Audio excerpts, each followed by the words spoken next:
Did you know that for the last 5 years, we have been making Night Vale episodes for our Patreon members that do not get released on our podcast feed? It's true.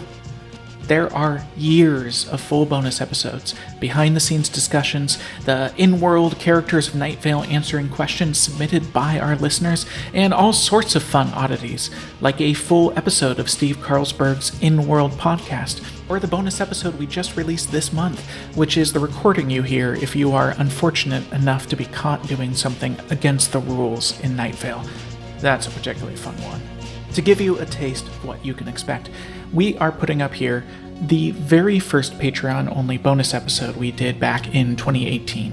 A fun one about Cecil and Carlos's honeymoon, which is interrupted by a very rude guest. If you enjoy, I encourage you to head on over to welcometonightfale.com and click on Patreon, or go to Patreon and just search for us. There are 5 years of these bonus episodes waiting for you, along with director's notes on every episode, monthly Zoom hangouts with the Night Vale creators, the opportunity to have yourself inserted into the show as a character, and, most importantly, we literally can't make this show without our patrons. You would be helping our show exist. So thank you, and we will see you with new episodes in August. Summer vacation. It's what comes between spring eviction and autumn vacancy. Welcome to Night Vale.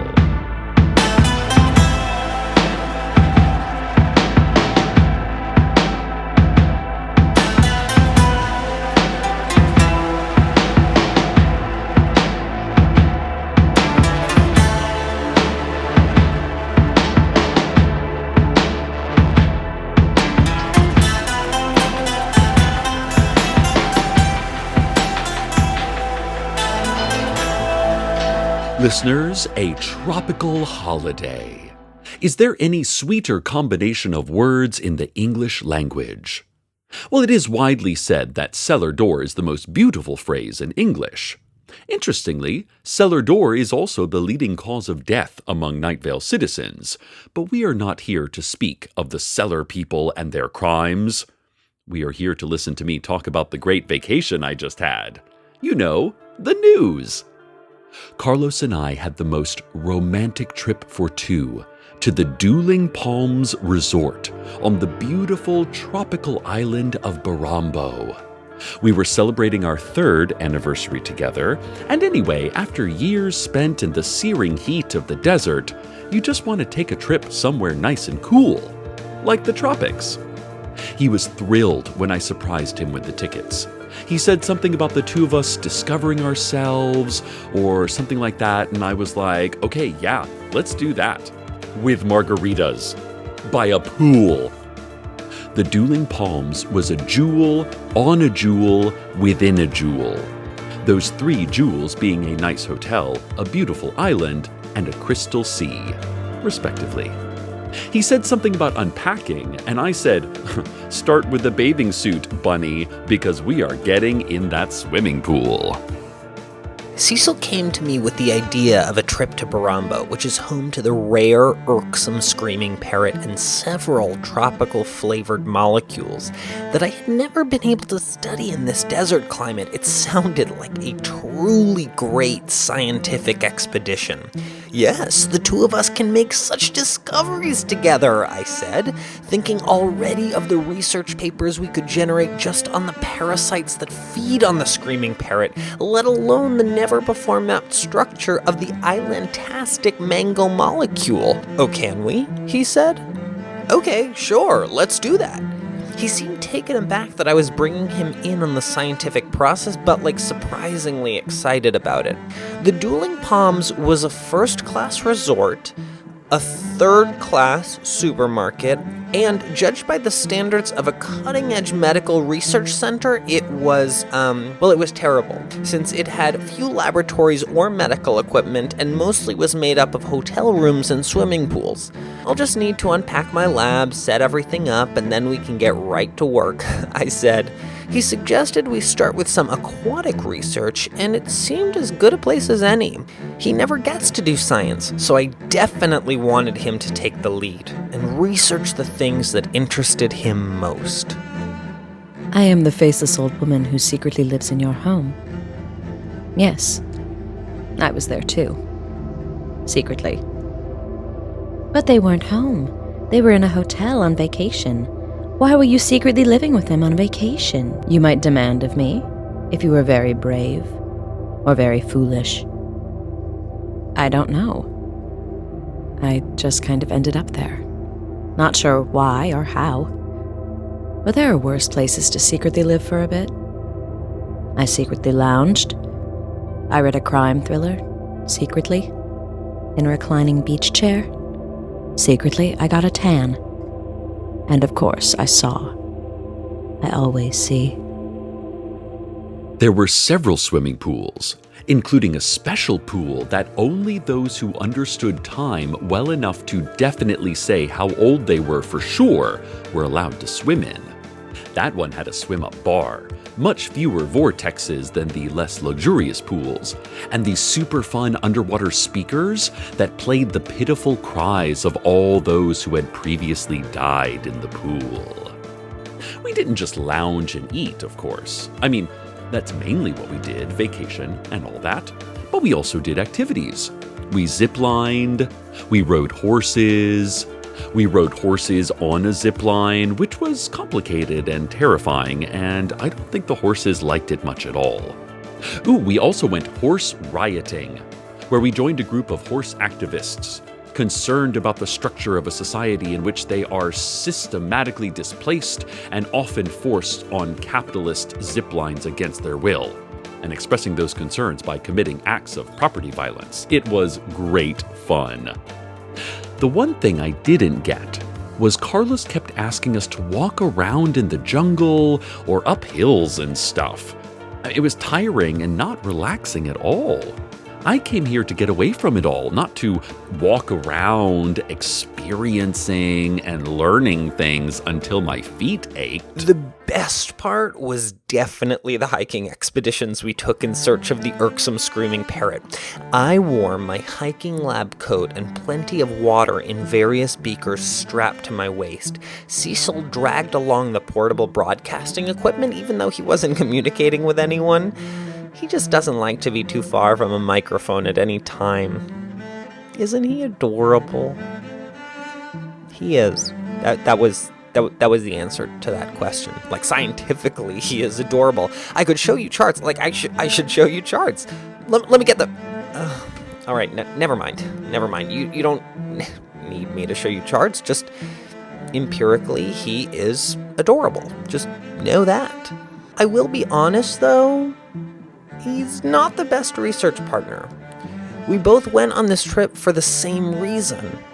To make great scientific breakthroughs, but he lets his attention wander, preferring to spend much of his time waiting about uselessly in that large in-ground tank of water, even after I had determined that it was filled with so many chemicals that there was absolutely nothing scientifically useful about it. And then, even more bafflingly, he would want to just sit by this, for the lack of a better term, pool of water and drink cold drinks. But the tropical molecules, I would say, we need to study them. Oh, delicious, he would say. Are those under rum punches on the menu or somewhere else? And he was always asking for tiny paper umbrellas with his drinks, despite the fact that they would be totally useless against even the weakest tropical shower. There are lots of reasons to love a relaxing tropical vacation. But I think the biggest reason is that you are often pursued by huge, venomous snakes. Many snakes, acting in an unnatural, hyper-intelligent unison to hunt you. Nothing reminds you more about how much you appreciate the one you love than when you take their hand, look deeply into their eyes, and then run screaming together as the snakes converge upon your briefly human bodies across barren fields of lava rock black.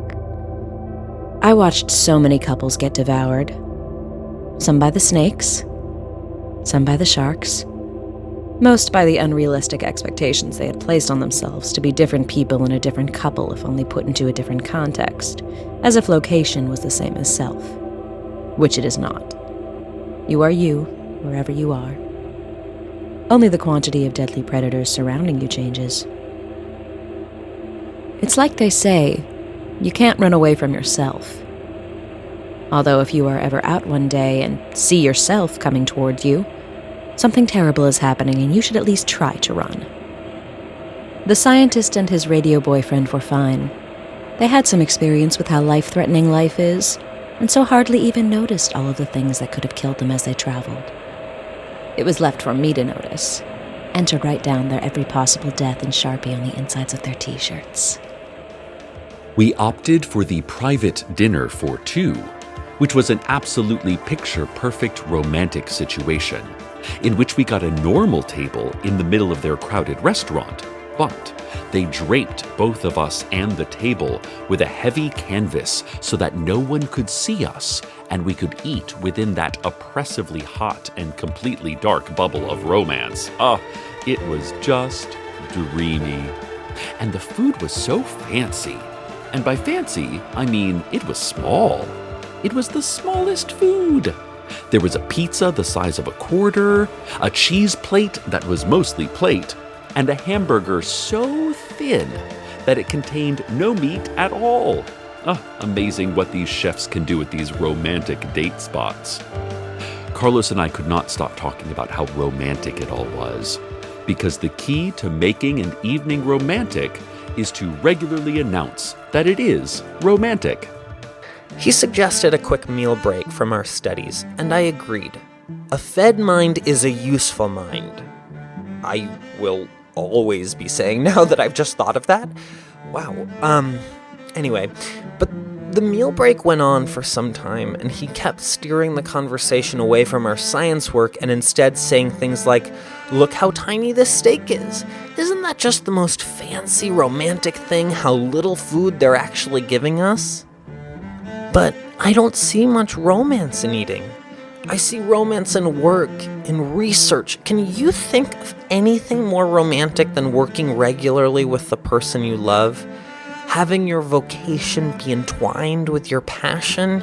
Your hands touching as you both try to write the same long equation on the same chalkboard at the same time?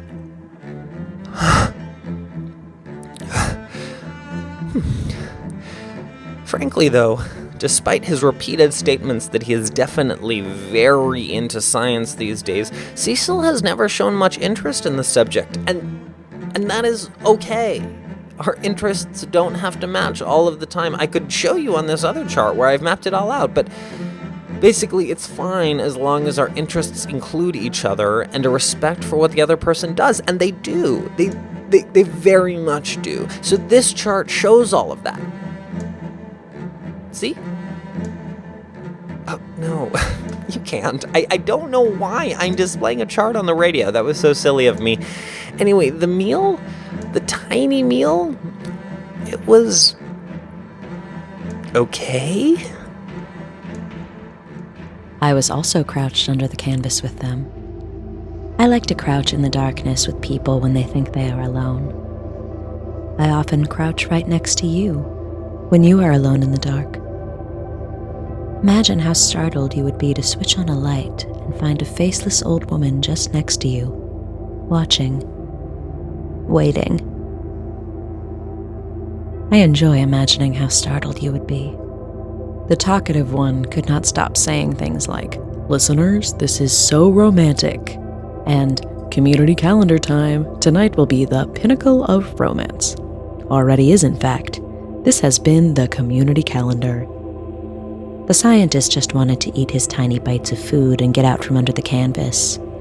It was very hot in there, partly because I had built a little fire and was regularly clipping away bits of their napkins and adding those bits to the fire. And then after the meal, they took a walk. And it was here that the talkative one stopped talking so much, and the scientist stopped worrying about science, and they walked hand in hand down the beach. We walked hand in hand down the beach, and I looked at Cecil. I looked at Carlos, and I understood that even though we were far from home, in this distant place, so different from our little town, Despite this, I was not distant. I was in a place I know well. A place I know better than any. Because in each other's arms. In the arms of the one I love. More than any other. Or not even in the arms. This is not only about touch. Although it is also about touch. But just near each other. Close to. Living their lives that were separate lives, but separate lives lived together. A hand, an arm, a laugh, a kiss. A hand, an arm, a laugh, a kiss. Or just the sleeping, the snoring and splaying of it. The waking up together, bleary-eyed and warm. We were far from Night Vale, but we had never left home. We were home the entire time. A home with no geography. A home that has no walls or roof. A home that is not a place. Not a place, but... Not a place, but a person. But a person. A person.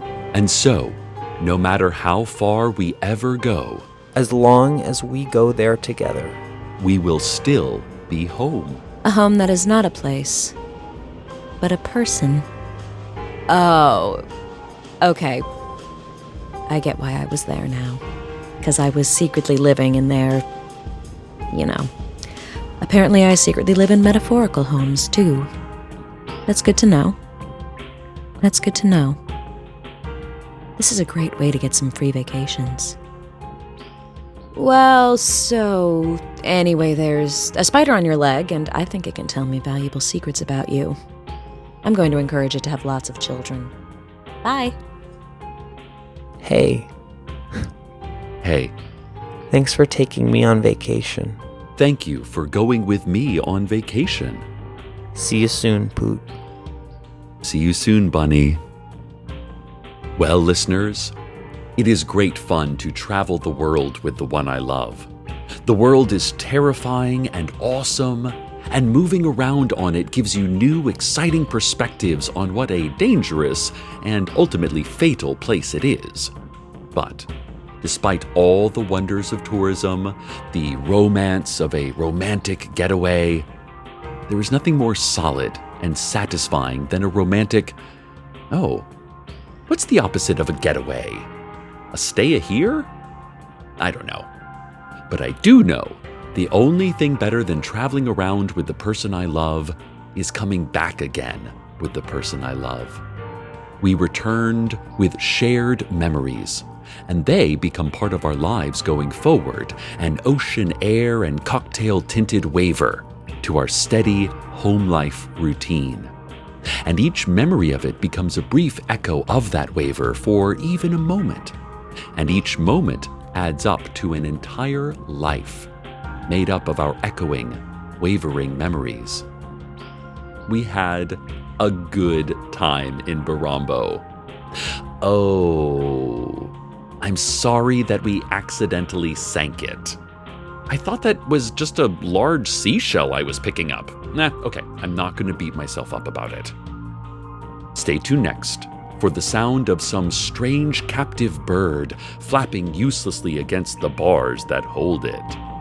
And from a home that is made up of the person I love, not the location I love him in. Good night, Night Vale.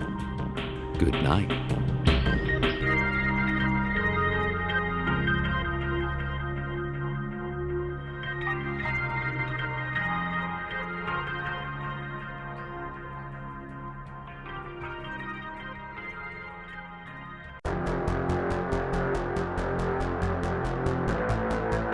Welcome to Night Vale is a production of Night Vale Presents. It is written by Joseph Fink and Jeffrey Craner and produced by Joseph Fink. The voice of Night Vale is Cecil Baldwin. The voice of Carlos was Dylan Marron. The voice of the faceless old woman was Mara Wilson. Original music by Disparition. All of it can be found at disparition.info or at disparition.bandcamp.com. Thanks for donating, everyone. We couldn't do it without you. Today's proverb: if you get lost in the woods, remember that moss grows on the north side of trees, and also on you if you are lost for too long.